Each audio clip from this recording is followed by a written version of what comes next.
کہا بیچتے ہو؟ ہاں بیچتا ہوں. کتنے کا؟ 10 روپے کا, سیل لگائی ہوئی ہے. بادشاہ مسکرا کے گزر گیا. دیوانہ ہے, مجنوں ہے, اپنی موج میں لگا ہے. پیچھے سے ملکہ زبیدہ بھی آ رہی تھی. اس نے بھی دیکھا. کہا بہلول کیا کر رہے ہو؟ کہا جنت کے مکان بنا رہا ہوں. کہا بیچتے ہو؟ ہاں 10 روپے کا بیچتا ہوں. 10 روپے بادشاہوں کے لیے کیا ہوتے ہیں؟ 10 درہم نکالے, اس کو دیا, اس نے دریائے دجلہ میں پھینک دی. فقیر اتنی دیر تک فقیر نہیں بنتا. داتا صاحب فرماتے جب تک مٹی کا ڈھیلا اور سونے کی ڈلی اس کی نظر میں برابر نہیں ہو جاتا. اور ایک مکان کے گرد, ایک وہ گھروندے کے گرد دائرہ لگایا. کہا یہ تیرا ہوا. ملکہ گزر گئی. بادشاہ بھی چلا گیا. شام کو اپنے محل میں پہنچے. بادشاہ سویا, منظر جاگا کہ حشر کا دن ہے, پھر جنت کا منظر ہے. جنت میں بڑے بڑے خوبصورت مکان ہیں. ایک مکان تو بڑا ہی اچھا لگا, تو جی چاہا کہ اس مکان کو دیکھوں. تو جب قریب گیا تو دروازے پہ لکھا تھا ملکہ زبیدہ. شوق سے آگے بڑھا تو دربان نے روک دیا. کہا یہ ملکہ کا ہے. کہا وہ میری ہی ملکہ ہے. کہا دنیا کے ضابطے اور ہیں, آخرت کے ضابطے اور ہیں. بادشاہ کی آنکھ کھل گئی, بے چین ہو گیا. ملکہ کو بیدار کیا. کہا تو کون سا نیک عمل کیا ہے؟ میں نے جنت میں تیرا یوں مال دیکھا. ملکہ کہنے لگی وہی معمول کی نمازیں, وہی سب کچھ, کوئی نیا کام تو میں نے کیا نہیں. ہاں یاد آیا, کل گزر رہی تھی, دجلہ کا کنارہ تھا, وہ جسے لوگ مجذوب کہتے ہیں, وہ جو دیوانہ کہلاتا ہے, وہ بہلول, وہ جنت کے محل کہتا تھا, وہ بنا رہا تھا. میں نے کہا چلو کوئی بات نہیں, فقیر ہے, 10 روپے کیا ہوتے ہیں. تو میں نے 10 روپے کا ایک محل خریدا تھا. بادشاہ سر پکڑ کے بیٹھ گیا. وہ تو مجھے بھی کہتا تھا. میں دیوانے کی بات سمجھ کے گزر گیا. اگلے دن بادشاہ قصدن گزرا. جب قصدن گزرا نا تو دل دھڑک رہا تھا کہ کہیں مجذوب پھر آج مل جائے اور اسی موج میں ہو تو کام بن جائے. دیکھا تو بہلول وہاں بیٹھا ہوا. آگے بڑھ کے دیکھا تو کام بھی وہی. بادشاہ پھر رک گیا. پوچھا آپ بہلول کیا کر رہے ہو؟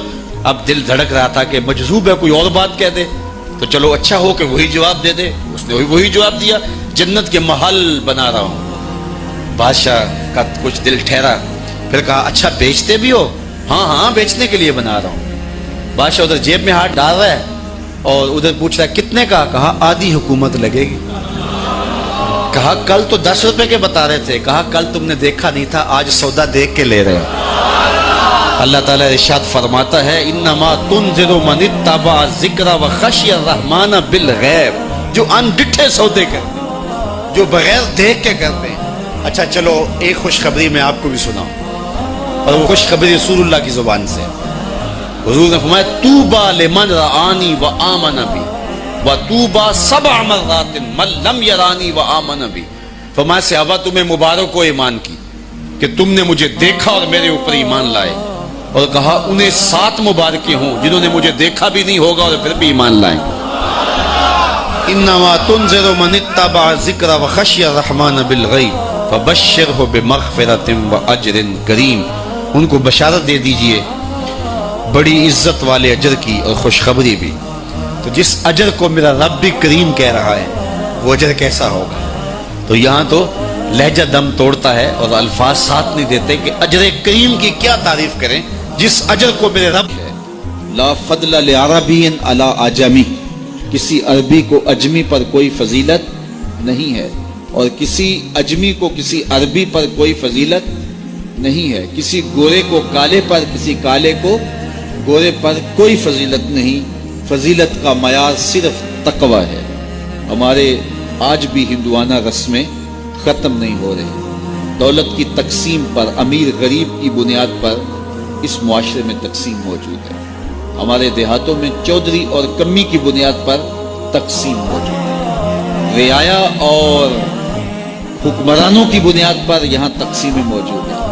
لیکن میرے اور آپ کے آقا و مولا نے قیامت تک آنے والی انسانیت کے لیے جو منشور دیا وہ یہ تھا کسی عربی کو اجمی پر کوئی فضیلت نہیں, کسی اجمی کو عربی پر کوئی فضیلت نہیں, کسی گورے کو کالے پر کوئی فضیلت نہیں. چونکہ کالے رنگ بھی اللہ نے بنائے ہیں, گورے رنگ بھی اللہ نے بنائے. حکیم لقمان رنگ کے کالے تھے اور صورت اچھی نہیں تھی. تو کسی نے ان سے پوچھا کہ آپ اتنے بدصورت کیوں ہیں؟ تو حکیم لقمان نے کیا جواب دیا؟ کہا آپ شکل میں نقص نکال رہے ہیں یا شکل بنانے والے میں نقص نکال رہے ہیں؟ تو وہ خاموش ہو گیا. اللہ اکبر. تو یہ اللہ نے بنایا ہے نا. اس نے کانٹا بھی اس نے پیدا کیا ہے, پھول بھی اس نے پیدا کیا ہے, چہروں کی رنگت اس نے بنائی ہے. کسی میں کوئی رنگ بھر دیا, کسی نے کوئی رنگ بھر دیا. تو رنگوں کی بنیاد پر, نسب کی بنیاد پر کوئی افضل, کوئی اشرف, کوئی اعلیٰ, کوئی بد, یہ نہیں ہے. بلکہ معیار جو دیا گیا وہ کیا تھا؟ تقوی. ان اکرمکم عند اللہ اتقاکم. جو زیادہ متقی ہے اللہ کے نزدیک وہی معزز ہے, وہی معتبر ہے. پھر حضور علیہ الصلوۃ والسلام نے عورتوں کے بارے میں تاکید کی کہ وہ تمہاری زیر دست ہیں, ان کی ملک کچھ نہیں ہوتا اور کمزور ہیں, ان کے بارے اللہ سے ڈرنا. اور حضور نے ان کے ساتھ حسن سلوک کرنے کی وصیت کی. پھر غلاموں کے ساتھ حسن سلوک کرنے کا حضور نے درس دیا کہ جو خود کھاتے ہو وہ انہیں کھلاؤ, جو خود پیتے ہو انہیں پلاؤ, جو خود پہنتے ہو انہیں پہناؤ. بعض لوگ ملازم کو, ماتحت کو جو ہیں وہ ہلکے کپڑوں میں کسن رکھتے ہیں تاکہ پتہ چل جائے کہ یہ غلام ہے, یہ ملازم ہے اور ہم باس ہیں. حضور علیہ الصلوۃ والسلام نے ان 3 چیزوں کی تاکید کی. پھر حضور نے ہمسایوں کے حقوق کے حوالے سے بات کی. اور صحابہ فرماتے ہیں کہ اتنی بار حضور نے تاکید کی کہ ہمیں یہ گمان ہوا کہیں وراثت کے اندر حقدار نہ ٹھہرا دیا جائے. تو ہمسایوں کے حقوق کے حوالے سے حضور نے تاکید ارشاد فرمائی. پھر حضور نے 3 باتوں کی تاکید فرمائی. پہلی بات, عمل میں اخلاص پیدا کرو, کیونکہ عمل کا خلوص ہی قبولیت کا سبب و ذریعہ ہے. اگر عمل میں خلوص نہیں تو کچھ بھی پلے نہیں ہے. دوسری بات, حاکموں کو وصیت کرنا, جو بادشاہ وقت ہوں, حاکم ہوں, ان کو خیر کی بات کہنا, ان کو بتانا, ان کا قبلہ درست کرنے کی کوشش کرنا, یہ ذمہ داری ہے قوم کے اوپر.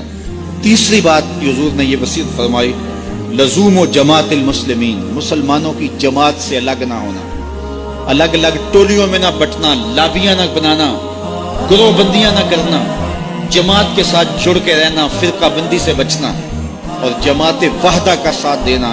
حضور نے فرمایا اتبعوا السواد الاعظم فانه من شذ شذ فی النار.